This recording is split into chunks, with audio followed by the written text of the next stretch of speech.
हम तो बामणा। जय श्री राम, जय हनुमान, सत श्री अकाल। तो आज के वीडियो में हम पढ़ांगा जैव अणु के बारे में कि जैव अणु क्या किसे। जैव अणु होते हैं दोस्तों, 4 प्रकार के जैव अणु होते हैं: कार्बोहाइड्रेट, प्रोटीन, न्यूक्लिक अम्ल व विटामिन। इसके बारे में हम एक एक करके सबका अध्ययन करेंगे। तो सबसे पहले हम कार्बोहाइड्रेट के बारे में बताते हैं। वे पॉलीहाइड्रोक्सी यौगिक जिनमें एल्डिहाइड या कीटोन समूह पाया जाता है, यानी वे पॉलीहाइड्रिक समूह जिनमें एल्डिहाइड या कीटोन पाया जाता है, एल्डिहाइड या कीटोन के समूह पाए जाते हैं, उन्हें कार्बोहाइड्रेट या सेकेराइड कहा जाता है। अगर हमें यहाँ पर कार्बोहाइड्रेट की जगह सेकेराइड भी लिखकर दे सकता है कि सेकेराइड किसे कहते हैं हमें। तो आगे देखते हैं कार्बोहाइड्रेट या सेकेराइड के कुछ उदाहरण: ग्लूकोज, सुक्रोज या स्टार्च, प्रोटीन या फ्रक्टोज। इसके 4 उदाहरण होते थे काफ़ी प्रकार के, अभी हमारे सिलेबस में 4 प्रकार के, तो हम इन्हीं के बारे में अध्ययन करेंगे: ग्लूकोज, सुक्रोज, स्टार्च व फ्रक्टोज। तो सेकेराइड 3 प्रकार के होते हैं दोस्तों, या कार्बोहाइड्रेट 3 प्रकार के होते हैं। सेकेराइड को ही कार्बोहाइड्रेट कहा जाता है दोस्तों। तो सेकेराइड 3 प्रकार के होते हैं। सबसे पहला होता है मोनोसेकेराइड, ओलिगोसेकेराइड व पॉलीसेकेराइड। तो मोनोसेकेराइड किसे कहते हैं? वे कार्बोहाइड्रेट जिनका जल अपघटन करने पर, यानी कोई भी कार्बोहाइड्रेट या सेकेराइड है जिनका जल अपघटन करेंगे अगर हम, तो अन्य कार्बोहाइड्रेट की इकाइयाँ प्राप्त नहीं होती है, या कार्बोहाइड्रेट की इकाइयाँ प्राप्त नहीं होती या 0 इकाइयाँ प्राप्त होती है, कुछ भी लिख सकते हैं, तो उसे मोनोसेकेराइड कहते हैं। यानी हम कार्बोहाइड्रेट का जल अपघटन करते हैं और अगर कार्बोहाइड्रेट की 0 इकाइयाँ प्राप्त होती है तो उसे मोनोसेकेराइड कहते हैं। और अगर हम कार्बोहाइड्रेट का जल अपघटन करते हैं और कार्बोहाइड्रेट की 2 से 10 तक की इकाइयाँ प्राप्त होती है तो उसे ओलिगोसेकेराइड कहते हैं दोस्तों। यानी हम किसी भी कार्बोहाइड्रेट का जल अपघटन यानी जल के साथ क्रिया, अम्ल की उपस्थिति में जल के साथ क्रिया कराते हैं तो हमें ओलिगोसेकेराइड कहते हैं उसे। और पॉलीसेकेराइड किसे कहते हैं? जब कार्बोहाइड्रेट का जल अपघटन कराने पर कार्बोहाइड्रेट की 10 से अधिक इकाइयाँ प्राप्त होती है, यानी इसमें 0, इसमें 2 से 10, और अगर 10 से अधिक इकाइयाँ प्राप्त हो तो उसे पॉलीसेकेराइड कहते हैं। हम इन सबके उदाहरण देख लेते हैं दोस्तों। मोनोसेकेराइड का उदाहरण है C6H12O6। सबका फॉर्मूला समान रहेगा दोस्तों, सिर्फ नाम बदलेंगे क्योंकि इसके आंशिक जो बनने की जो प्रक्रिया है वो अलग अलग रहेगी, पर रहेगा पूरा एक जैसा ही। ग्लूकोज, फ्रक्टोज और गैलेक्टोज। ग्लूकोज, फ्रक्टोज और गैलेक्टोज तीनों का सूत्र एक ही है, C6H12O6।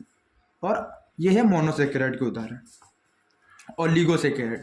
ओलिगोसेकेराइड किसे कहते हैं?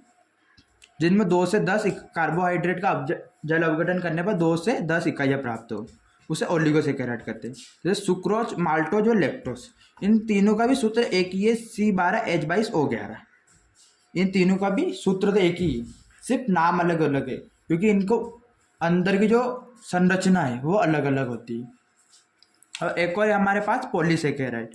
पॉलीसेकेराइड में 10 से अधिक कार्बोहाइड्रेट की इकाइयाँ प्राप्त होती है, पर इसके उदाहरण है स्टार्च, सेल्यूलोज और ग्लाइकोज।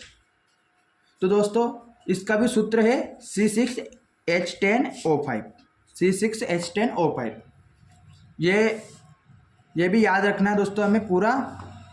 उसके बाद हमारे पास कुछ महत्वपूर्ण बिंदु आएंगे, वो भी काफ़ी MCQ के रूप में पूछे जाते हैं, तो इनको याद रखना बहुत ज़रूरी है क्योंकि इसमें से 1 या 2 MCQ हर साल पूछे ही जाते हैं दोस्तों, तो इनको याद रखना सबसे आवश्यक है दोस्तों। पहला है हमारे पास सबसे मीठा कार्बोहाइड्रेट, यानी ये जो हमारे पास 9 उदाहरण थे, इनमें से सबसे मीठा कौन सा है? फ्रक्टोज। दोस्तों फ्रक्टोज सबसे मीठा कार्बोहाइड्रेट है जो कि मोनोसेकेराइड के अंतर्गत आता है, ठीक है। चीनी या गन्ने का कार्बोहाइड्रेट, यानी चीनी या गन्ने से जो प्राप्त होता है वो कार्बोहाइड्रेट कौन सा है? सुक्रोज यानी क्या होता है दोस्तों? शक्कर, जिसे हमारे सामान्य भाषा में बोलते हैं शर्करा। ये सबसे चीनी या गन्ने से प्राप्त होती है दोस्तों। और सबसे अधिक पाए जाने वाली कार्बोहाइड्रेट, यानी इस धरती पर सबसे अधिक जो पाया जाता है कार्बोहाइड्रेट, उसका नाम है सेल्यूलोज, या ये यहाँ लिख रखा है सेल्यूलोज। सेल्यूलोज दोस्तों क्योंकि ये जंतुओं से प्राप्त, पेड़ पौधों से प्राप्त होता है दोस्तों। तो पेड़ पौधों, अभी हमारे धरती पर सबसे ज़्यादा पेड़ पौधे ही है, तो उन्हीं के द्वारा प्राप्त होने वाला कार्बोहाइड्रेट सबसे ज़्यादा होगा, ऐसे याद रख सकते हो दोस्तों आप। सबसे अधिक पाया जाने वाला कार्बोहाइड्रेट सेल्यूलोज। दूध में पाया जाने वाला कार्बोहाइड्रेट दोस्तों, दूध से हमारे से कौन सा कार्बोहाइड्रेट पाया जाता है? लैक्टोज। लैक्टोज इसको याद रख, हमने 10वीं और 12वीं में पढ़ा है, 10वीं और 11वीं में पढ़ा है कि दूध में पाया जाने वाला अम्ल कौन सा होता है? लैक्टोबैसिलस। तो उसी के आधार पर दूध में पाया जाने वाला कार्बोहाइड्रेट लैक्टोज। ठीक है दोस्तों। जंतु में पाया जाने वाला कार्बोहाइड्रेट, यानी जीव जंतु में कौन सा कार्बोहाइड्रेट पाया जाता है? ग्लाइकोज या ग्लाइकोज, है ना। दूध में पाया जाने वाला कार्बोहाइड्रेट ग्लाइकोज। हाँ, तो अब अपने बढ़ागा शर्करा के बारे में। तो शर्करा दो प्रकार की होती है, एक तो अपचायक शर्करा और एक अनपचायक शर्करा। तो अपने बढ़ागा अपचायक शर्करा कहने की वे शर्करा जो फेहरलिंग विलियन व हॉलेन अभिकर्मक को अपचयित कर सकती है। यानी जो फहलिन विलियन होता है, ये एक प्रकार का विलियन है जो फहलिन विलियन व हॉलेन अभिकर्मक को अपचयित कर सकती है, उन्हें अपचायक शर्करा कहते हैं। और जो फहलिन विलियन वो हॉलेन अभिकर्मक को अपचयित नहीं कर सकती है, उसे अनपचायक शर्करा कहते हैं। अब वे शर्करा जो फहलिन विलियन व हॉलेन अभिकर्मक को अपचयित नहीं कर सकती है, उन्हें अनपचायक शर्करा कहते हैं। तो अपचायक शर्करा के कुछ उदाहरण है हमारे पास, ग्लूकोज, फ्रक्टोज व माल्टोज। ये अपचायक शर्करा के उदाहरण हैं। अब हम देखेंगे अनपचायक शर्करा के उदाहरण के बारे में। तो अनपचायक शर्करा का उदाहरण है सुक्रोज। इसमें ग्लूकोज, फ्रक्टोज व माल्टोज, और इसमें है सुक्रोज। दोस्तों अब हमारा टॉपिक शुरू होता है, मेन टॉपिक तो अब शुरू होता है ग्लूकोज बनाने की विधियां, ग्लूकोज क्या होता है, ये सब। दोस्तों अब हम देखेंगे ग्लूकोज क्या है। इसे एल्डोल कहते हैं, ये एल्डोहेक्सोज कहते हैं, यानी ग्लूकोज होता है ना, इसे एल्डोहेक्सोज कहते हैं। अब हमें ऑप्शन में बोल सकता है कि निम्न में से ग्लूकोज है, और ऑप्शन दे देगा कुछ, एल्डोहेक्सोज, हेलोजन, हाइड्रोजन, कुछ भी मतलब दे देगा वो। तो हमारा ऑप्शन क्या होगा? एल्डोहेक्सोज, यानी ग्लूकोज, निम्न में से ग्लूकोज है तो एल्डोहेक्सोज। अब ग्लूकोज दक्षिणावर्त होता है, ये भी बहुत इंपॉर्टेंट है कि ग्लूकोज जो होता है वो दक्षिणावर्त होता है। ठीक है दोस्तों। पर ग्लूकोज बनाने के लिए सुक्रोज का या माल्टोज का जल अपघटन कराना पड़ता है, यानी जो सुक्रोज है C6H5 नहीं C12H22O11, इसका जल अपघटन कराना पड़ेगा, तो हमें ग्लूकोज प्राप्त होगा दोस्तों। तो ग्लूकोज प्राप्त करने के लिए हमें सुक्रोज या माल्टोज का जल अपघटन कराना पड़ेगा दोस्तों। तो हम सबसे पहले सुक्रोज का जल अपघटन कराएंगे। तो सुक्रोज प्लस H2O, ये अम्ल की उपस्थिति में होगा दोस्तों, जल अपघटन अम्ल की उपस्थिति में ही होता है दोस्तों। तो C12H22O11 सुक्रोज का जल अपघटन कराएंगे। C6H5 C6H12O6 C6H12O6 plus C6H12O6, पर इसमें एक तो ग्लूकोज रहेगा और एक फ्रक्टोज रहेगा दोस्तों। इसमें दोनों ग्लूकोज नहीं रहेंगे, एक ग्लूकोज और एक फ्रक्टोज रहेंगे। जैसा कि हमने पहले देखा ही है कि ग्लूकोज और फ्रक्टोज का सूत्र समान होता है, इसीलिए एक ग्लूकोज रहेगा और एक फ्रक्टोज रहेगा। अब हम माल्टोज का जल अपघटन कराएंगे दोस्तों। तो माल्टोज का भी सूत्र तो वही रहेगा, इसका जल अपघटन कराएंगे तो दोनों ग्लूकोज ही प्राप्त होगी, इसमें एक ग्लूकोज और एक फ्रक्टोज प्राप्त हो रहा है दोस्तों। पर अगर हम माल्टोज का जल अपघटन कराएंगे तो उसमें दोनों ग्लूकोज ही प्राप्त होंगे। अब हमारा आता है ग्लूकोज की संरचना। तो ग्लूकोज की दो प्रकार की संरचना होती है, वो पढ़ेंगे दोस्तों हम। तो ग्लूकोज की ये वाली संरचना होती है दोस्तों। ये संरचना कैसे बनाते हैं दोस्तों? इसके लिए हमें कुछ नहीं करना है, 6 बार, क्योंकि ग्लूकोज में C6 होता है दोस्तों, तो हमें 6 बार तो C लेना है। तो 1 2 3 4 5 और 6। अब इन सबको बंद के माध्यम से जोड़ देंगे दोस्तों।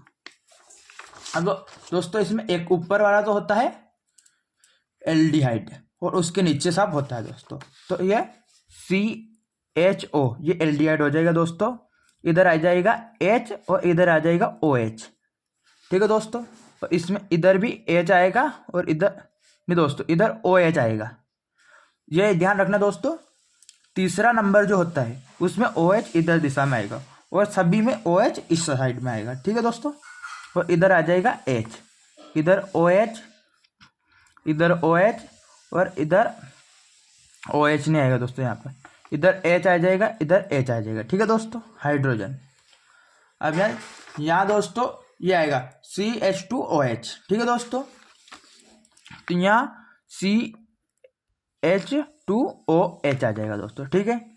और यही हमारी ग्लूकोज की संरचना है दोस्तों।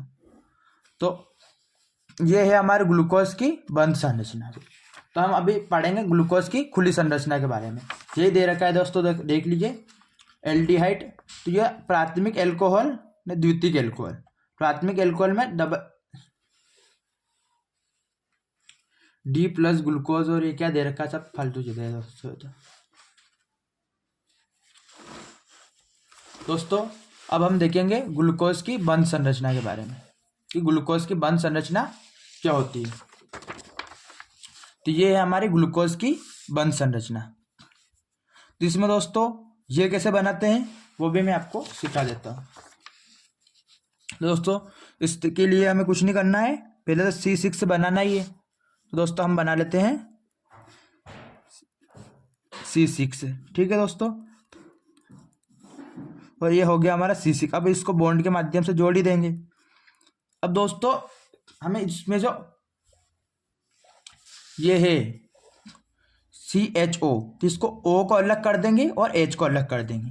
तो H को हमने कर दिया इस दिशा में और O को कर दिया हमने, क्योंकि दोस्तों आपने पढ़ाई होगा और नहीं पढ़ा हो तो C के साथ हमेशा O जो होता है यानी ऑक्सीजन वो डबल बॉन्ड के साथ जुड़ा होता है। तो हमें ये O कर देंगे। ठीक है दोस्तों। और आगे हमें वही नियम फिर चलेगा, क्या वाला वो। तो इधर आ जाएगा OH, फिर एक और बार यहाँ पर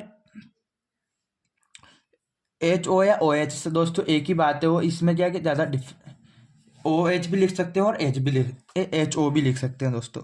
इधर आ जाएगा H, इधर आ जाएगा HO या OH, जो भी करो आप। और जो दोस्तों यहाँ का जो OH रहेगा वो हमारा यहाँ पर आ जाएगा दोस्तों। ये जो यहाँ का OH रहेगा ये यहाँ आ जाएगा दोस्तों। ये निशान भी बनाना है दोस्तों एग्जाम में, ये सिर्फ समझाने के लिए नहीं है, ये हकीकत में है दोस्तों। तो ये यहाँ से यूँ आ जाएगा दोस्तों। और ये यहाँ का जो OH है ये यहाँ OH आ जाएगा सिर्फ। ठीक है दोस्तों। और यहाँ का OH उधर ले लिया तो इधर H आएगा और इधर CH2OH तो है ही सही, और इधर जहाँ नहीं है वहाँ H लगा देंगे दोस्तों अपन। ये हो गया हमारा ग्लूकोज की संरचना दोस्तों। क्योंकि हमें 4 संयोजकता पूरी करनी है तो इधर एक ही हो रही है दोस्तों, हमें एक हाइड्रोजन इधर और एक हाइड्रोजन इधर भी लगाना पड़ेगा। ठीक है दोस्तों। अब ये थी हमारी ग्लूकोज की खुली संरचना का पहली वाली। और ग्लूकोज की 2 प्रकार की खुली संरचना होती है। इन दोनों का अर्थ एक ही खुली संरचना का, पर जो हावर्थ संरचना है, मतलब जो हावर्थ नामक वैज्ञानिक था उसने जो संरचना ये वाली संरचना दी है, उसने बोला कि ये वाली जो अच्छी नहीं लग रही थी उसको, जो भी हुआ तो उसने ये वाली संरचना दी है। तो इसमें क्या होता है दोस्तों, सबसे पहले हमें एक बेंजीन बनाना पड़ेगा दोस्तों। ये समझा देता हूं मैं आपको। सबसे पहले हम ये बेंजीन बना लेते हैं और यहाँ पर O लगाना पड़ेगा दोस्तों। ठीक है दोस्तों। और यहाँ पर हमें ऐसे करना पड़ेगा सब जगह। ठीक है। अगर अब हमने पहले देखा था कि पहले तो H आता है फिर OH आता है। ठीक है। फिर H आएगा फिर OH आएगा। अब हमने देखा था उस टाइम कि तीसरे जो नंबर है इसमें बदल जाता है, H की जगह OH आता है और OH की जगह H आता है। तो हम यहाँ पर OH लगा देंगे और नीचे वाली जगह H लगा देंगे। फिर चौथे में तो फिर सेम ही होता है, तो H और यहाँ OH। अब यहाँ H आएगा दोस्तों और यहाँ CH2OH आएगा। ठीक है, तो दोस्तों इसमें हम नंबरिंग भी दे देंगे दोस्तों, ये फर्स्ट, सेकेंड, थर्ड, फोर्थ, 5 और ये यहाँ पर हो जाएगा 6। तो ये हो जाएगा हमारा ग्लूकोज की हार्वर्ड संरचना। दोस्तों ये हार्वर्ड संरचना काफ़ी बार एग्जाम में पूछी जाती है, तो ये अवश्य याद रखें आप। ये है, आप नोट्स में से भी लिख सकते हो और ये वाली भी लिख सकते हो, दोनों एक ही है।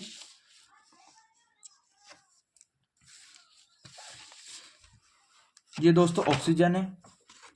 अब अल्फा ग्लूकोज से बीटा ग्लूकोज बनाने की प्रक्रिया को न्यूटा रोटेशन कहते हैं। अब दोस्तों ग्लूकोज भी दो प्रकार के होते हैं दोस्तों। जैसे हमने जो ये पहला वाला देखा, इसमें जो H है और ये नीचे OH आ रहा है दोस्तों, पूरी संरचना सेम ही रहेगी, सिर्फ दोस्तों OH की जगह H आ जाएगा और H की जगह OH आ जाएगा, तो उसे बीटा संरचना बोल देंगे। अल्फा संरचना और बीटा संरचना में कोई डिफरेंस नहीं है, सिर्फ इसमें OH है, उसकी जगह यहाँ H आ जाएगा और इसमें H की जगह यहाँ OH आ जाएगा, सिर्फ इसको बदल देंगे तो वो हमारा अल्फा और बीटा। तो ये तो हमें पूछेगा नहीं ज़्यादा, पर ये याद रखने ला, ये MCQ में पूछ सकता है कि अल्फा ग्लूकोज से बीटा ग्लूकोज की में परिवर्तन मतलब बदलने की प्रक्रिया को क्या कहते हैं, तो न्यूटा रोटेशन कहते हैं दोस्तों। ये हमें रिक्त स्थान में पूछ सकता है या MCQ में पूछ सकता है। अब दोस्तों हमने ग्लूकोज बनाने की विधियां पढ़ ली है, वो जो हमने पढ़ी थी, ग्लूकोज बनाने के लिए सुक्रोज या माल्टोज का जल अपघटन कराना पड़ता है, ये हमारी विधियां तो होगी समाप्त, और खुली संरचना और बंद संरचना भी हमने पढ़ ली है। अब हम पढ़ेंगे ग्लूकोज के रासायनिक गुण। दोस्तों ग्लूकोज को एक इस प्रकार से भी लिख सकते हैं दोस्तों, कैसे, इसको दो तीन भागों में तोड़ के भी लिख सकते हैं दोस्तों, अपन अपनी इच्छा जिससे लिख सकते हैं। ये हमें मतलब आधा, ये जो हमारी हार्वर्ड ये ग्लूकोज की जो संरचना थी, हमने इन चारों को जोड़ के लिख दिया एक साथ, क्योंकि चारों सेम है, और फिर इनको अलग और इसको अलग लिख दिया। तो ऊपर वाला CHO अलग हो गया, ये CHO, और नीचे वाला CH2OH अलग हो गया, और बीच वाले को पूरा को अपने ऐसे CHOH4 लिख लिया के माध्यम से लिख लिया दोस्तों। तो हम ग्लूकोज के रासायनिक गुण में पढ़ेंगे HI से क्रिया। तो दोस्तों ग्लूकोज ये HI से क्रिया को हम अपचयन करते हैं दोस्तों, तो ग्लूकोज का अपचयन कराएंगे हम दोस्तों। तो ये है हमारे पास दोस्तों ग्लूकोज, तो CH2 CHO CHOH ये होल 4 CH2OH, इसका जल अपघटन कराएंगे दोस्तों, हमें N हेक्सेन प्राप्त होगा, या सिर्फ हेक्सेन भी बोल सकते हैं दोस्तों, पर N लगा दोगे तो अच्छा रहेगा। Hexane CH3 CH2 CH2 CH2 CH2 CH3 दोस्तों ये हमें प्राप्त होगा। अब दोस्तों ये हमें थोड़ा बहुत याद ही रखना पड़ेगा, हर चीज तो समझा नहीं सकते दोस्तों, थोड़ा बहुत तो याद भी रखना पड़ेगा। अब हम पढ़ेंगे ब्रोमीन से की गया, या जो ब्रोमीन से ऑक्सीकरण, मतलब ऑक्सीकरण होगा ब्रोमीन के द्वारा। तो दोस्तों इसमें क्या करेंगे, ये जो ग्लूकोज होगी इसकी क्रिया Br2 से कराएंगे ऑक्सीजन की, मतलब जल अपघटन तो नहीं कराएंगे, तो Br2 से क्रिया कराएंगे इसकी, तो इसका क्या होगा, ऑक्सीकरण होगा दोस्तों।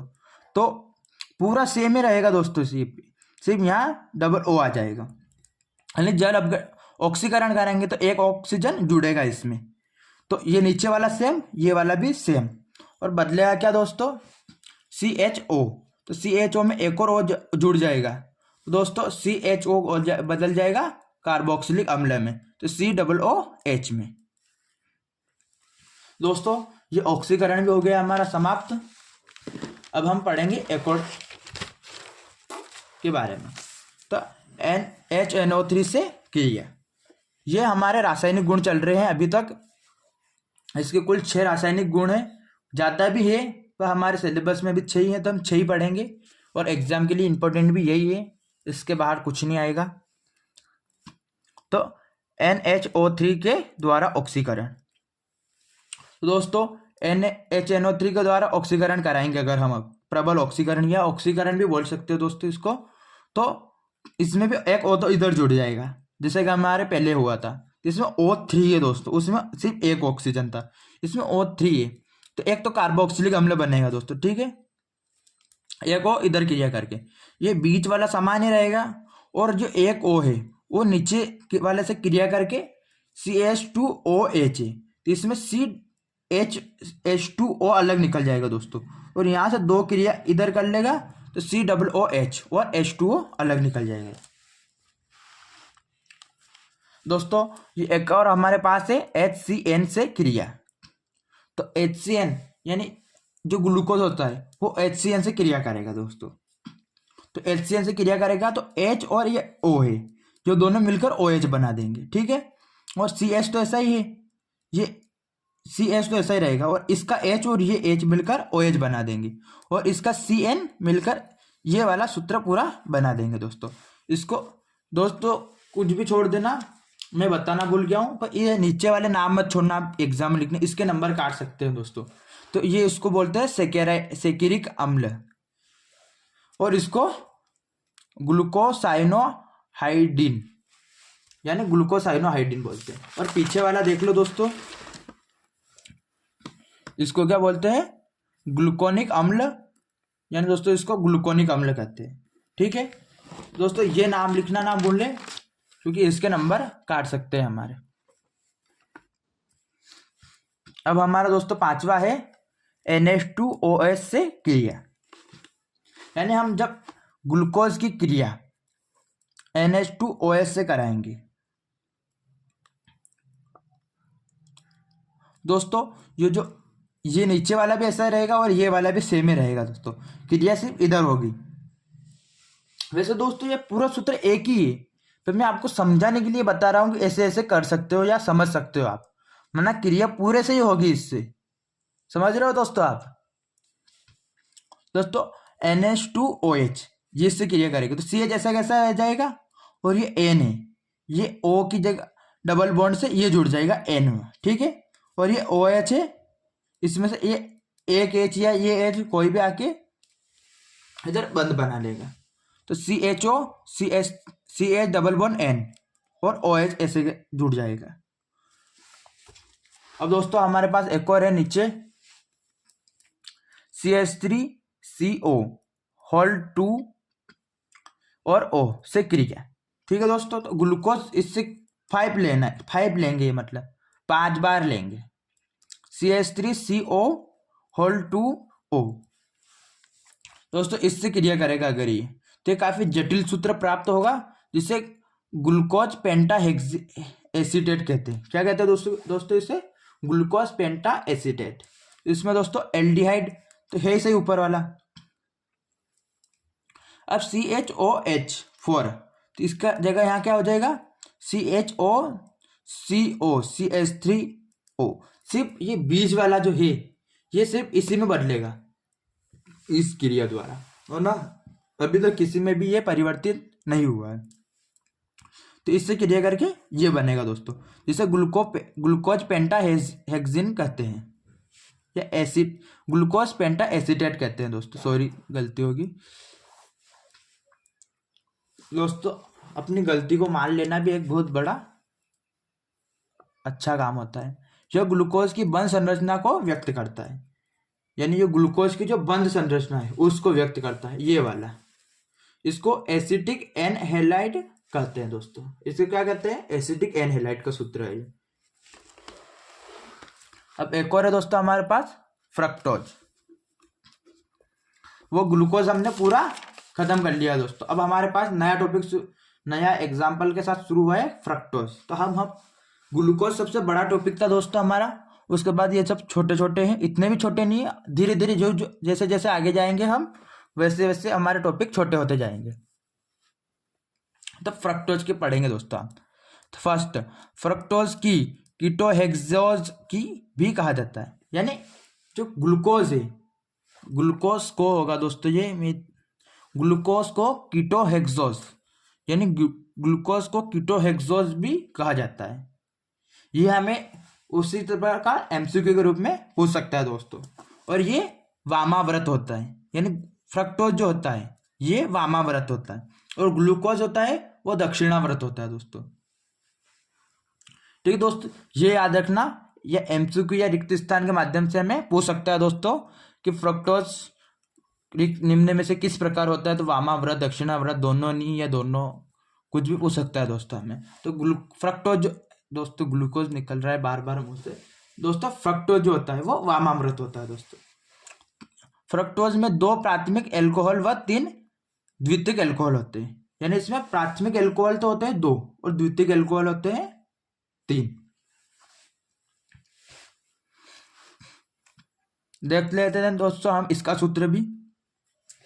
तो CH2OH और CO ऐसा कैसा इधर आ जाएगा दोस्तों। जो इसमें एक तो उस सूत्र जो पहले वाला हमारा ग्लूकोज का सूत्र था, क्योंकि फ्रक्टोज और ग्लूकोज का सूत्र तो दोस्तों समान ही है, तो उसमें जो C जो भी है ना दोस्तों, तो इसमें जो हमारा सेकेंड नंबर में H और OH था दोस्तों, और यहाँ CHO था। ठीक है दोस्तों, तो इसमें ये CH तो ऐसा कैसा रहेगा, और इसमें जो एक H है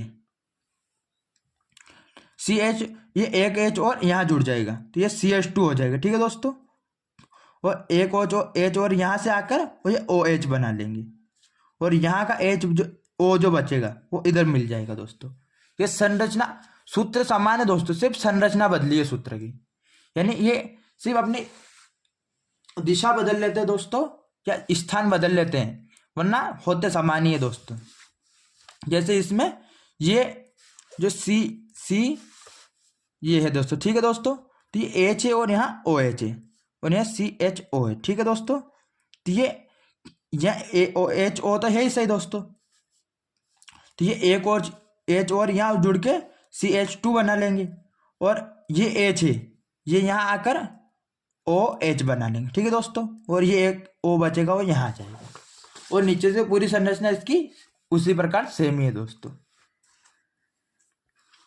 अब हम पढ़ेंगे फ्रक्टोज 2 रूपों में पाया जाता है। जिस प्रकार ग्लूकोज 2 रूपों में पाया जाता है, अल्फा और बीटा, उसी प्रकार फ्रक्टोज भी 2 रूपों में पाया जाता है, अल्फा और बीटा, अल्फा फ्रक्टोज और बीटा फ्रक्टोज।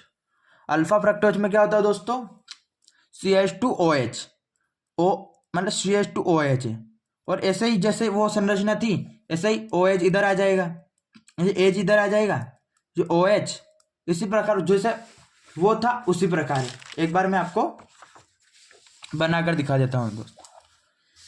इसमें क्या होगा दोस्तों, वो बेंजीन टाइप ही बनेगा, सिर्फ इसमें चेंज ये होगा, वो भी बता देता हूँ दोस्तों मैं आपको क्या चेंज होगा इसमें। अब दोस्तों इसमें O जो है वो दोनों बॉन्ड के बीच में लगेगा, मतलब दोस्तों इस, और उसमें जो ये अल्फा वाला है दोस्तों, ये अल्फा फ्रक्टोज है, और बीटा फ्रक्टोज जो होगा दोस्तों उसमें ये जो यहाँ लगेगा दोस्तों, जो बीटा फ्रक्टोज होगा ना दोस्तों उसमें O यहाँ लगेगा। ठीक है दोस्तों,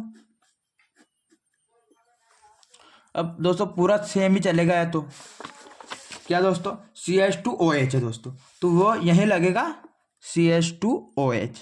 ठीक है, और ये OH है, ये नीचे लगेगा ही सही। अब दोस्तों उसी प्रकार हमारे नीचे वाले में OH और H है दोस्तों, जहाँ कुछ नहीं होगा तो वहाँ H तो लगाना ही पड़ेगा हमें, अगर हमारी H। ठीक है दोस्तों, और ये HOH, और उसी प्रकार जैसे वो पहले वाला बनाया था उसी प्रकार ये भी बनेगा। और बीटा में कुछ नहीं है दोस्तों, CHOH की जगह OH की जगह CHO आ जाएगा और OH नीचे आ जाएगा दोस्तों। हाँ, तो अब हम पढ़ेंगे कुछ नोट दोस्तों। ये हमें 2 नोट दिए हुए हैं, तो ये पढ़ेंगे हम।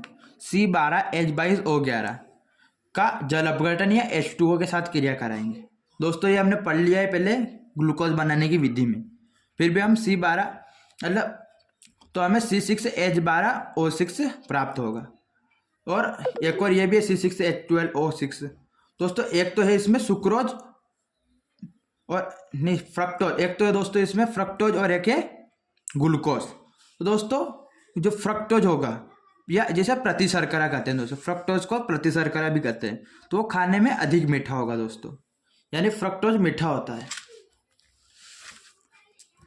अब सुक्रोज की अपेक्षा फ्रक्टोज अधिक मीठा होता है। यानी जो सुक्रोज यानी पूरी जो ये इतना बड़ा पूरा होगा, इसकी अपेक्षा जो सुक्रोज या फ्रक्टोज जो निकलेगा हमारा वो अधिक मीठा होगा। इसीलिए हमारे गुलाब जामुन या जो भी बना उसमें जल अपघटन करके चाशनी बनाई जाती है, क्योंकि शर्करा की अपेक्षा चाशनी जो होती है या जल अपघटन करा लेते हैं शक्कर का, तो वो अधिक मीठी हो जाती है दोस्तों। अब हम पढ़ेंगे ये स्टार्च, एमिलोज और रेखी ये 15 से 20% होता है। मतलब स्टार्च जो होता है इसमें एमिलोज का जो रेखी भाग होता है वो 15 से 20% होता है, और एमिलो पेक्टिन होता है, जो एमिलोपेक्टिन होता है वो रेखीय संरचना में 80 से 85% ये होता है दोस्तों। और भाग में जल घुलनशील होता है, मतलब इस भाग में जो जल घुलनशील होता है, ठीक है दोस्तों, मतलब ये जो भाग है इस जल में घुलनशील है दोस्तों। और अब ये हमारा है सुक्रोज। तो सुक्रोज दोस्तों ये किन किन समूहों से मिलकर बना होता है? माल्टोज, लैक्टोज, स्टार्च, सेलुलोज, ये किन किन समूहों से मिलकर बने होते हैं? ये हमें एमसीक्यू के रूप में पूछ सकते हैं, और अगर ज़्यादा पूछ ले तो बड़े क्वेश्चन भी पूछ सकते हैं, क्योंकि आजकल होते ऐसे ही रहा है, एक बड़ा क्वेश्चन 2-3 छोटे क्वेश्चन को मिलाकर एक बड़ा क्वेश्चन पूछ लेते हैं दोस्तों। तो हमें कौन सा भी प्रश्न छोड़ना नहीं है दोस्तों एग्जाम दृष्टि से।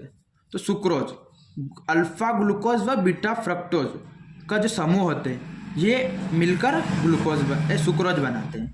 और माल्टोज, अल्फा ग्लूकोज मिलकर माल्टोज बनाते, अल्फा ग्लूकोज से ही माल्टोज बनता है दोस्तों। लैक्टोज, ग्लूकोज व अल्फा बीटा ग्लूकोज व बीटा गैलेक्टोज मिलकर लैक्टोज बनाते हैं।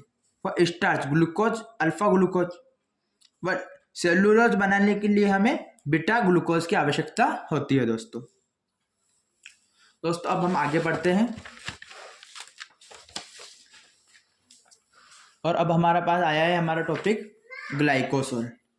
तो ग्लाइकोसोल किसे कहते हैं दोस्तों? ग्लाइकोसाइडिक बंध, या ग्लाइकोसोल तो वो फिर अलग हो जाता है दोस्तों। तो ग्लाइकोसाइडिक बंध तो कार्बोहाइड्रेट में 2 एकल इकाइयां को जोड़ने वाले बंध को ग्लाइकोसाइडिक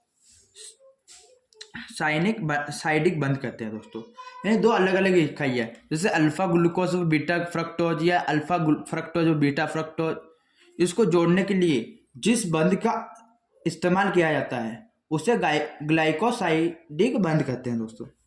या एक और परिभाषा है, एकलक इकाइयों को आपस में जोड़कर बड़े कार्बोहाइड्रेट की श्रृंखला बनाने वाले ऑक्साइड बंध को ग्लाइकोसाइडिक बंध कहते हैं। यानी दोस्तों ये एक ऑक्सीजन वाला बंध है, यानी ऑक्साइड बंध है दोस्तों। तो इसमें कैसे, जैसे एक एग्जांपल दिया हुआ है दोस्तों हमें, ये है अल्फा ग्लूकोज, ये इतना, और इसे ऑक्सीजन यानी ग्लाइकोसाइडिक बंध, ऑक्सीजन को ही क्या कहते हैं दोस्तों? ऑक्सीजन का जो बंध होता है उसे ग्लाइकोसाइडिक बंध कहते हैं दोस्तों।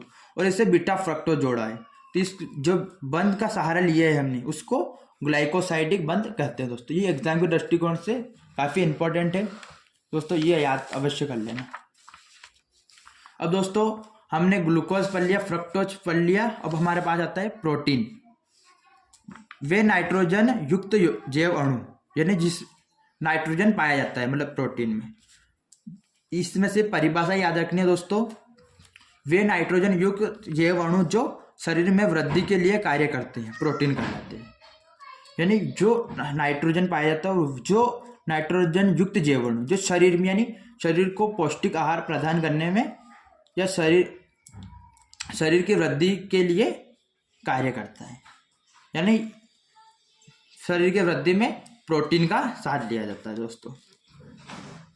प्रोटीन की एकलक इकाई है अल्फा एमिनो अम्ल, इसके बारे में हम दोस्तों आगे पढ़ेंगे।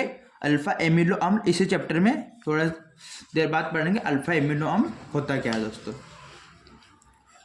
प्रोटीन 2 प्रकार के होते हैं, इसको भी आप स्टार लगा सकते हो दोस्तों, क्योंकि ये भी एग्जाम में पूछ सकते हैं कि प्रोटीन कितने प्रकार के होते हैं, और बताइए रेशेदार प्रोटीन व गोलाकार प्रोटीन में अंतर बताइए। दोस्तों ये भी हमें याद करना पड़ेगा। यह शरीर का बाहरी भाग बनाता है, यानी जो रेशेदार प्रोटीन होता है। ये जो हमारा शरीर है इसके बाहरी वाला भाग बनाता है दोस्तों। रेशा जैसे कि हम हमारी चमड़ी को या किस देख सकते हैं दोस्तों, ये रेशे रेशे के रूप में दिखाई देती है, जैसे कुछ धारियाँ हो रही है इसमें, तो ये रेशेदार होता है दोस्तों। और ये शरीर का आंतरिक भाग बनाते हैं, मतलब जो गोलाकार जो प्रोटीन होता है ये शरीर का आंतरिक भाग बनाता है, यानी रक्त और ये सब गोलाकार प्रोटीन का बना होता है, और जो बाहरी भाग होता है वो रेशेदार प्रोटीन का बनाता है। यह जल में घुलनशील होता है, यानी जो रेशेदार प्रोटीन होता है ये जल में अघुलनशील होता है दोस्तों। यानी जो हमारी चमड़ी है, अब ये अब रोज नहाते हैं तो ये क्या एक एक चमड़ी रोज बह के जा रही है हमारी, नहीं जा रही है ना, तो ये रेशेदार प्रोटीन मतलब यह अघुलनशील होती है जल में, और ये अधिकांश जल में घुलनशील होती है, मतलब ये भी काफी प्रकार की होती है दोस्तों, इसमें से अधिकांश जल में घुलनशील होती है दोस्तों। जैसे हमारा रक्त होता है, अगर हम इसको जल में घोल देंगे तो ये बह के नहीं जला जाएगा क्या, तो ये जल में घुलनशील तो है ना दोस्तों। ताप व दाब बढ़ाने पर अधिक प्रभाव नहीं पड़ता है दोस्तों, यानी जो हमारा रेशेदार प्रोटीन है इसमें ताप व दाब बढ़ाने पर ज़्यादा प्रभाव नहीं पड़ता। अब हम आज पूरे दिन धूप में रहते हैं तो क्या हमारी चमड़ी पे ज़्यादा काली पड़ जाती है, वो अलग है, पर ज़्यादा प्रभाव तो नहीं पड़ता ना। और ताप व दाब बढ़ाने पर बहुत प्रभाव पड़ता है। अब दोस्तों जो गोलाकार प्रोटीन होता है इसमें ताप व दाब बढ़ाने पर काफ़ी प्रभाव पड़ता है। कैसे, जैसे हम हमारा जो खून निकालते हैं या जो हम खून डोनेट करते हैं तो उसको एक उपरोक्त तापमान पर रखना पड़ता है, वरना वो खराब हो सकता है दोस्तों। तो इसीलिए हमें इसमें उपरोक्त तापमान की या मतलब बराबर तापमान की आवश्यकता होती है। ताप व पीएच मान का बहुत प्रभाव होता है, यानी इसको ज़्यादा, अब इसमें कोई खट्टी चीज या अम्ल मिलाने पर ये इतना प्रभाव नहीं होता है, फिर इसमें ज़्यादा अम्ल मिला देंगे तो ये बहुत खराब हो सकता है दोस्तों। अब इसके कुछ एग्जाम्पल है हमारे पास। केराटिन जो कहाँ पाया जाता है, हमारे नाखून में, त्वचा में, बाल में, यहाँ इस सब जगह पर क्या पाया जाता है, केराटिन, और ये इसका उदाहरण। और इसमें हीमोग्लोबिन कहाँ पाया जाता है, रक्त में या खून में क्या पाया जाता है, हीमोग्लोबिन। अब दोस्तों हमारे पास है अल्फा एमिनो अम्ल, वे अणु जिनमें NH2 समूह व CH समूह दोनों उपस्थित होते हैं, वह जिनके द्वारा प्रोटीन की श्रृंखला बनती है। यानी वे अणु जो हमने पहले पढ़ाया था, प्रोटीन की एकलक इकाई क्या है, अल्फा एमिनो अम्ल है दोस्तों, ये याद रखना, क्योंकि हमें ये भी रिक्त स्थान के रूप में पूछ सकता है कि प्रोटीन की एकलक इकाई, तो हमें अल्फा एमिनो अम्ल लिखना पड़ेगा दोस्तों। तो वे अणु जिनमें NH2 समूह यानी NH2 समूह व COOH समूह दोनों उपस्थित होते हैं, वह जिनके द्वारा प्रोटीन की श्रृंखला बनाई जाती है। यानी ऐसा अणु जिसमें NH2 और COOH दोनों उपस्थित होते हैं और जिसके द्वारा प्रोटीन की संरचना बनाई जाती है, उन्हें कहे कि अल्फा एमिनो अम्ल कहते हैं। यह है अल्फा एमिनो अम्ल का सूत्र, देख सकते हो दोस्तों, RCHCOOH ने NH2, जिसको अल्फा एमिनो अम्ल कहते हैं दोस्तों। अब इसको हम ज्विटर आयन में भी बदल सकते हैं दोस्तों। ज्विटर आयन किसे कहते हैं, RCHCOO, और ये H जो यहाँ था वो प्लस माइनस में टूटकर यहाँ आ जाएगा दोस्तों, तो इसे हम ज्विटर आयन कहते हैं। ये इतना इंपॉर्टेंट तो नहीं है दोस्तों, पर लिख दोगे तो इफेक्ट अच्छा पड़ता है दोस्तों। अल्फा एमिनो अम्ल के प्रकार, ये तो इंपॉर्टेंट है दोस्तों, ये इसकी बोल रहा हूँ मैं, ये लिख दोगे तो अच्छा इफेक्ट पड़ता है। अल्फा एमिनो अम्ल के प्रकार, अल्फा एमिनो अम्ल कितने प्रकार के होते हैं दोस्तों। दोस्तों अल्फा एमिनो अम्ल दो प्रकार के, ये मतलब प्रकार के मतलब दो प्रकृति के होते हैं। एक तो प्रकृति के आधार पर बांटा गया है अल्फा एमिनो अम्ल को, और एक आवश्यकता के आधार पर बांटा गया है। तो प्रकृति के आधार पर एक तो अम्लीय एमिनो अम्ल, अम्लीय एमिनो अम्ल।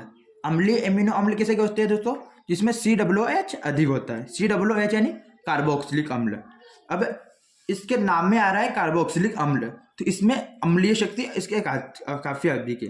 अब NH2 है, इसकी कार्बनिक शक्ति मतलब अम्लीय शक्ति या क्षारीय शक्ति में होगा दोस्तों, क्षारीय शक्ति होती है, क्षारीय माध्यम में पाया जाता है दोस्तों। तो अम्लीय एमिनो अम्ल जो होता है वो अधिक अम्लीय होता है। इसका उदाहरण है दोस्तों स्फटिक अम्ल व ग्लूटेनिक अम्ल। दोस्तों इसका दो उदाहरण वो कौन कौन से है, स्फटिक अम्ल व ग्लाइकोलिक अम्ल। अब दोस्तों क्षारीय एमिनो अम्ल, अब इसमें ऑब्वियसली बात है दोस्तों COOH है, वो इसमें अम्लीय प्रकृति कम होगी दोस्तों और क्षारीय प्रकृति अधिक होती, इसीलिए तो इसमें क्षारीय एमिनो अम्ल कहते हैं दोस्तों।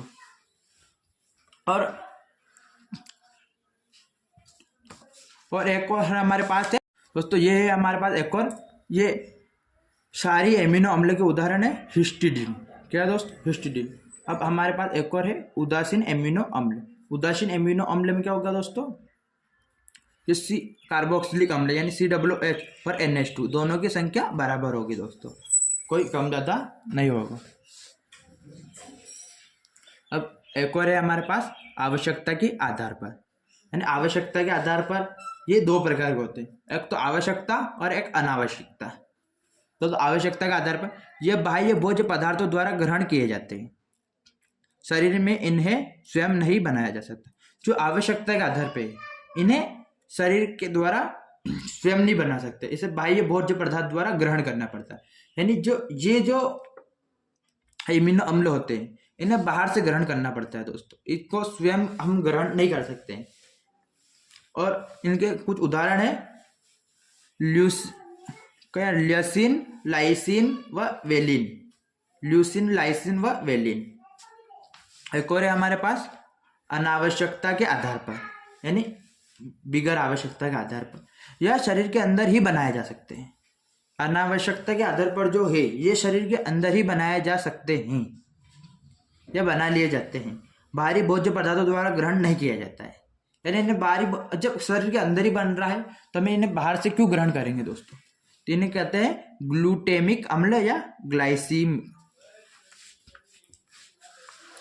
अब दोस्तों प्रोटीन की 4 प्रकार की संरचना होती है, एक तो प्राथमिक संरचना, द्वितीयक संरचना, तृतीयक संरचना और चतुर्थ संरचना। यह प्राथमिक, द्वितीय, तृतीयक, इनका इंग्लिश में भी नाम याद रख सकते हो दोस्तों, प्राइमरी स्ट्रक्चर, सेकेंडरी स्ट्रक्चर,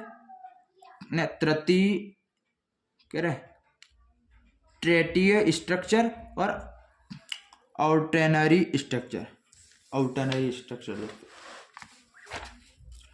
अब ये हमारा अगला है प्राथमिक संरचना दोस्तों। तो दोस्तों प्राथमिक संरचना कैसे बनाएंगे हम, ये देख लेते हैं दोस्तों। तो ये आपको अभी देखने में ऐसा लग रहा होगा कि बहुत बड़ा, ये तो गलत है दोस्तों। ये नीचे वाला देखना, अब ये देखने में थोड़ा कठिन लग रहा होगा पर इतना कठिन नहीं है दोस्तों ये। अब इसमें यही याद रखना है हमें, NHCH, लो ऊपर ले आता हूँ,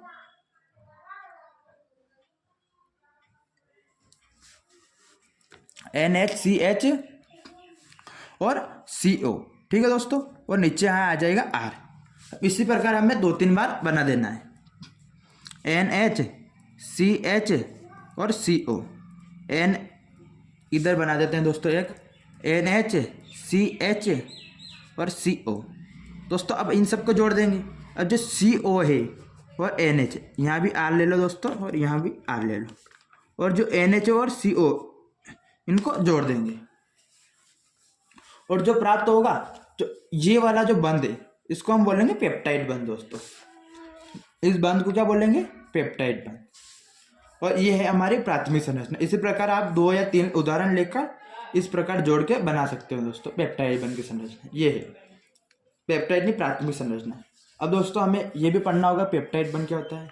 वह एमाइड बंध जो 2 अल्फा एमिनो अम्लों को आपस में जोड़ने से बनता है, यानी जो वह एमाइड बंध है, मतलब जो ये एमाइड बंध 2 अल्फा एमिनो अम्ल है, यानी जो ये एक अल्फा एमिनो अम्ल है तो ये है, और एक अल्फा एमिनो अम्ल ये है, तो उन दोनों को मिलाने पर जो या आपस में जोड़ने पर जो बंध बनता है उसे पेप्टाइड बंध।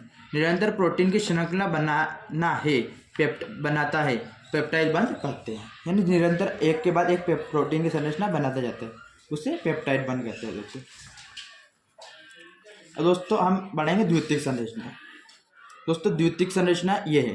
द्वितीयक संरचना में अल्फा हेलिक्स और बीटा हेलिक्स, यानी 2 प्रकार की संरचना होती है इसकी द्वितीयक संरचना में। इसकी आकृति कुंडली नुमा होती है और इसकी आकृति चादर नुमा होती है। यानी ये ऐसे सांप जैसा है ना, ऐसे होता है, और ये चौकुट या चौकुना होता है दोस्तों, चादर नुमा होता है। अब ये 3D में तो बता नहीं सकता मैं आपको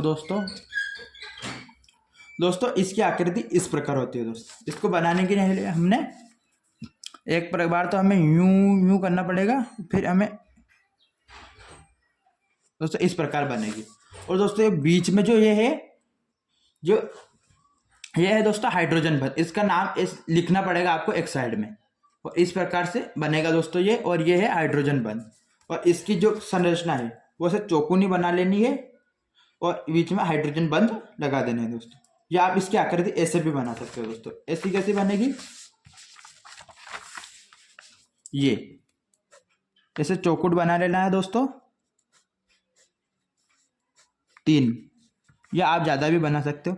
और ये नीचे वाले से नीचे वाले को जोड़ देना है, और ऊपर वाले से ऊपर वालों को जोड़ देना है, और ये बीच में हाइड्रोजन बंध बना देना है दोस्तों। ये संरचना है इसकी। और दोस्तों इसकी एक और संरचना हमारे पास तृतीयक संरचना। तो तृतीयक संरचना कौन सी है दोस्तों,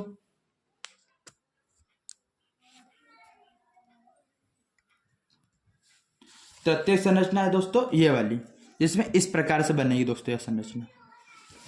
कुछ नहीं, ये जैसे जलेबी बना रहे हो ना, ऐसे कर देना है यूं यूं करके, ठीक है दोस्तों। और चौथी संरचना वैसे ये हमें पूछी नहीं जाएगी, क्योंकि ये इतनी इंपॉर्टेंट नहीं है, और ये हम बना भी नहीं सकते हैं दोस्तों, क्योंकि ये इस प्रकार होगी दोस्तों, यूँ जैसे कि घिस मार दी ना, उसी प्रकार होगी दोस्तों। इसलिए चौथी संरचना बनाना मुमकिन नहीं है। यह है तो ऐसे बनेगी, इसके अलावा दूसरी नहीं बन सकती दोस्तों। प्रोटीन का विकृतीकरण।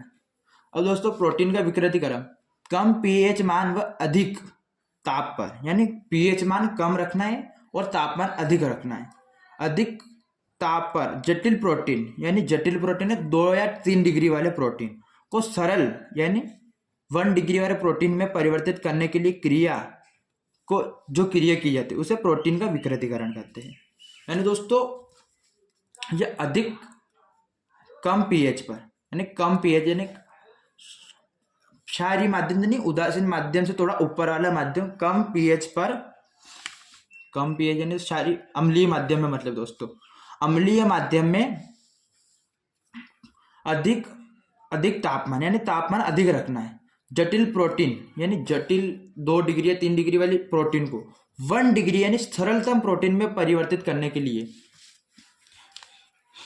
जिस क्रिया का उपयोग में लिया जाता है दोस्तों, उस क्रिया को प्रोटीन का विकृतीकरण कहते हैं। अब दोस्तों हमारे पास एक और है, ये है दूध की, मतलब जो दूध है ना, पीएच मान कम ताप अधिक, इसको देंगे तो ये सीधा हो जाएगा, मतलब कि ये तृतीयक संरचना है दोस्तों। अब इसको हम पीएच मान अधिक मतलब कम पीएच मान रखेंगे और तापमान अधिक देंगे, तो ये सरलतम प्रोटीन या सरलतम अवस्था में आ जाएगा और ये सीधा हो जाएगा, पूरा जैसे कि प्राथमिक वाले में परिवर्तित होने लगेगा दोस्तों। समविभव बिंदु किसे कहते हैं दोस्तों, एमिनो अम्ल का वह पीएच मान जिस पर इसके विलयन में विद्युत धारा प्रवाहित करके चालकता नहीं दिखाई जा सकती, यानी एमिनो अम्ल का वह पीएच मान या वह फिक्स पीएच मान होता है, मतलब दोस्तों जिस पर उसमें विद्युत धारा, यानी एमिनो अम्ल में विद्युत धारा प्रवाहित करने पर वह प्रवाहित नहीं होती है। या एक और परिभाषा दे रखी है दोस्तों हमें, जी नीचे वाली दोस्तों आप लिख देना है क्योंकि सरलतम है और समझ में आने जाती है। एमिनो अम्ल का वह पीएच मान जिस पर विद्युत धारा किसी भी दिशा में प्रवाहित हो जाती है, यानी वह पीएच मान जिस पर विद्युत धारा प्रवाहित हो जाती है, किसी भी दिशा में प्रवाहित हो जाती है, उससे समविभव बिंदु कहते हैं। अभी दोस्तों हमारे पास है न्यूक्लिक अम्ल। न्यूक्लिक अम्ल कैसे कहते हैं, वे जैव अणु जो जैविक प्रक्रियाओं आनुवांशिक लक्षणों के लिए उत्तरदायी होते हैं, न्यूक्लिक अम्ल कहते हैं। यानी जो जैविक प्रक्रिया या आनुवांशिकी लक्षणों के लिए उत्तरदायी होते हैं, यानी आनुवांशिकी यानी एक अपने माता पिता से आए हुए गुणों के लिए उत्तरदायी होते हैं, उन्हें न्यूक्लिक अम्ल कहते हैं। ये 2 प्रकार के होते हैं, डीएनए और आरएनए। डीएनए किसे कहते हैं, डीऑक्सी राइबोस न्यूक्लिक अम्ल, और आरएनए का मतलब राइबोस न्यूक्लिक अम्ल। ये हमें 10वीं में पढ़ा होगा दोस्तों आपने,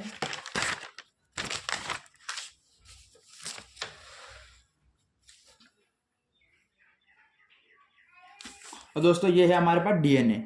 डीएनए की फुल फॉर्म क्या है दोस्तों? डीऑक्सीराइबोस न्यूक्लिक अम्ल। द्विकुंडली संरचना होती है दोस्तों। जो डीएनए की संरचना होती है ये द्विकुंडली होती है, ये मतलब साथ साथ चलती है। ऐसे आरएनए तो यूं होता है और डीएनए यूं साथ में चलता है दोस्तों। आपने देखी होगी डीएनए की संरचना द्विकुंडली होती है, ये एक कुंडली संरचना होती है। शर्करा, डीऑक्सीराइबोस शर्करा। अब दोस्तों ये तो शर्करा कौन सी पाई जाएगी? डीएनए में डीऑक्सीराइबोस शर्करा पाएगी और आरएनए में राइबोस शर्करा पाई जाएगी।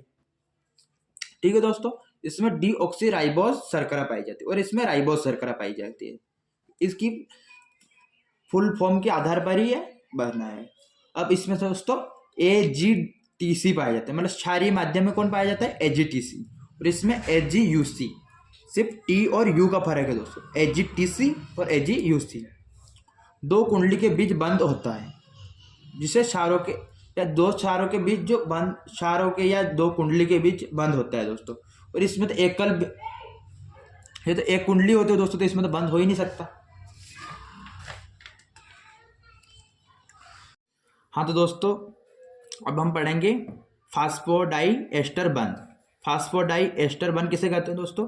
डीएनए या आरएनए की संरचना बनाने के लिए, यानी डीएनए और आरएनए की संरचना बनाने के लिए वह बंध जो न्यूक्लियो ट्राई इकाइयों को आपस में जोड़ता है, यानी वह बंध जो डीएनए और आरएनए की संरचना बनाने के लिए न्यूक्लियो ट्राई इकाइयों को आपस में जोड़ता है, उसे फास्फोडाइएस्टर बंध कहते हैं। अब दोस्तों हम आगे बढ़ते हैं। डीएनए बनाने के लिए डीऑक्सीराइबोस शर्करा व एजीटीसी का व नाइट्रोजन क्षार का उपयोग किया जाता है। और आरएनए बनाने के लिए राइबोस शर्करा, नाइट्रोजन क्षार जैसे एजीयूसी का उपयोग किया जाता है दोस्तों। नाइट्रोजन क्षार के अंदर आता है एजीटीसी और इसी में नाइट्रोजन क्षार के अंतर्गत आता है एजीयूसी। ये हमने पहले भी पढ़ा है और अभी एक बार और ये इंपॉर्टेंट है दोस्तों। ए डबल बॉन्ड एडिनिन करते हैं दोस्तों। जी को ग्वानिन, मतलब इनकी जो फुल फॉर्म है दोस्तों ये बता रहे हैं। तो ए का मतलब होता है एडिनिन, ग्वानिन, थाइमिन, यूरेसिल व साइटोसिन। ठीक है दोस्तों, ये इसकी फुल फॉर्म भी याद रखनी पड़ेगी। ये हाँ मतलब यूँ पूछते तो नहीं है पर पूछ भी सकते हैं दोस्तों। अब आगे हमारे पास एक और टॉपिक है विटामिन। विटामिन कैसे कहते हैं दोस्तों? वे जैव अणु जिनकी सूक्ष्म मात्रा शरीर में होने वाले भिन्न भिन्न प्रकार के रोगों से बचाती है। यानी वे जैव अणु जिनकी सूक्ष्म मात्रा, यानी जिनकी कम से कम मात्रा शरीर में होने वाले भिन्न भिन्न प्रकार के रोगों से बचाती है। यानी जो हमारे शरीर में छोटी मोटी जो बीमारी होती है उन रोगों से जो बचाती है हमें, उसे विटामिन कहते हैं दोस्तों। अब विटामिन दो प्रकार के होते हैं, जल में घुलनशील विटामिन और वसा में घुलनशील विटामिन। जल में घुलनशील विटामिन दोस्तों कौन कौन से हैं? विटामिन बी व सी जल में घुलनशील विटामिन है। वसा यानी फैट यानी तेल घी में घुलने वाले विटामिन को वसा में घुलने वाले विटामिन कहते हैं। विटामिन के, ई, डी व ए वसा में घुलने वाले विटामिन।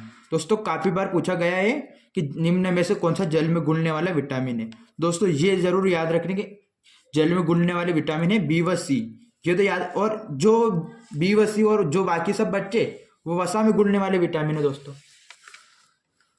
अब हमारे पास है दोस्तों विटामिन के कुछ नाम और किसी से होने वाले रोग, यानी जो विटामिन है उसके रासायनिक नाम है और इसकी कमी से कौन कौन से रोग होते हैं वो है दोस्तों।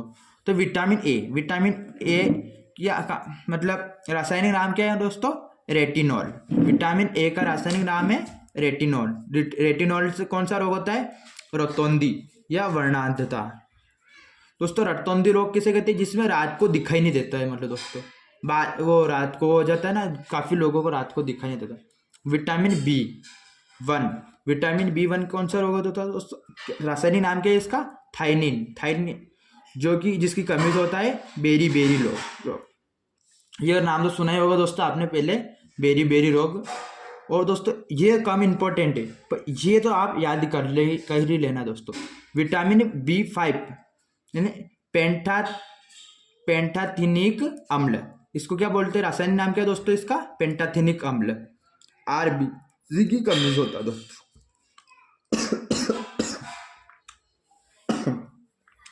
सॉरी दोस्तों, RBC की कमी हो जाती है दोस्तों इस रोग में। विटामिन 1-2 साइनोकार्बोलियन पिलिया, दोस्तों इसका नाम क्या है, साइनोकार्बोलिनियस। इसी कमी से होता है दोस्तों पिलिया। पिलिया तो सुना ही होगा, खून की कमी, RBC की कमी, या खून की कमी या RBC की कमी से होता है दोस्तों। ये दोस्तों ये रोग गांव में काफ़ी होता है पीलिया, शहरों में भी होता है पर अपेक्षाकृत गांव में ज़्यादा आता है। विटामिन T एस्कोबिक अम्ल, इसका रासायनिक नाम क्या है, एस्पोगिक अम्ल। इसको भी मसूड़ों का सूजन, यानी मसूड़े जो होते हैं वो उसमें सूजन आ जाती है दोस्तों इस रोग के अंतर्गत। विटामिन D कैल्सीफिरो नाम है दोस्तों इसका, सूखा रोग। विटामिन E टोकोफिरोल, प्रजनन में कमी हो जाने के कारण होता है दोस्तों रोग, यानी जो इसके प्रजनन में कमी हो जाती है उसका जो रोग होता है उसे क्या कहते हैं, ये विटामिन E की कमी होता है और इसका नाम है टोकोफिरोल। ठीक है दोस्तों। विटामिन K की कमी से कौन सा रोग होता है, खून के धक्के जम जाते हैं दोस्तों, मतलब जो खून होता है ना वो गाढ़ा हो जाता है, उसके धब्बे जमने लग जाते हैं। उसका रासायनिक नाम क्या है, फाइलोकिनोल। दोस्तों ये नाम भी याद रखना और ये भी याद रखना, ये काफ़ी बार एग्जाम में पूछे जाते हैं दोस्तों। और ये चैप्टर हमारा हो गया है पूरा, और इसी प्रकार के और वीडियो देखने के लिए हमारे चैनल को सब्सक्राइब करें। और अगर आपको वीडियो पसंद आया है तो दोस्तों लाइक और शेयर करें, और अगर कोई कमी लग रही है तो बताएं दोस्तों कमेंट में अवश्य। थैंक यू दोस्तों।